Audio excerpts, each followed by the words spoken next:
పశ్చిమ గోదావరి జిల్లా పెంటపాడు మండలం మోహన్జీపాడు గ్రామానికి చెందినటువంటి మెండ్యాల పెద్దులు దుర్గా కుటుంబం అండి ఇది. గతంలో వీళ్ళకి జగన్మోహన్ రెడ్డి గారి ప్రభుత్వ హయాంలో అమ్మఒడి పథకంలో కేవలం ఈ కుటుంబంలో 4 పిల్లలు స్కూల్కి వెళ్తూ ఉంటే ఒక్కళ్ళకే పథకం వచ్చేది.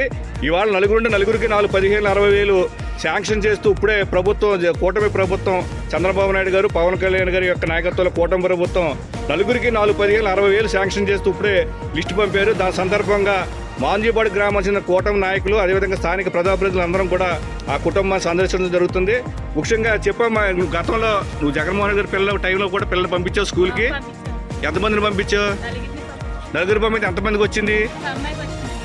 15 వేలు వచ్చింది. ఇప్పుడు నీకు తెలుసా చంద్రబాబు నాయుడు ఇవాళ ప్రకటించిన సంగతే మీ 4 పిల్లలకి వచ్చినాయి అమ్మా. ఎలాగుంది, మీకు ఆనందంగా ఉందా? అమ్మ నువ్వేంటమ్మా, నువ్వు చెప్పు. నీకు చంద్రబాబు నాయుడు గారు ఇవాళ 15 వేలు వేశారు. నీకు 2 చెల్లి, 2 చెల్లెలు, 1 తమ్ముడు. నీకు ఎలాగ ఉంది? నువ్వేం చదువుతున్నావు? 10th వెళ్తావు. ఆనందంగా ఉందమ్మా. నువ్వు చెప్పరా. ఇదిగో చూడండి, ఈ కుటుంబంలో నలుగురికి 4, 15, 60 వేలు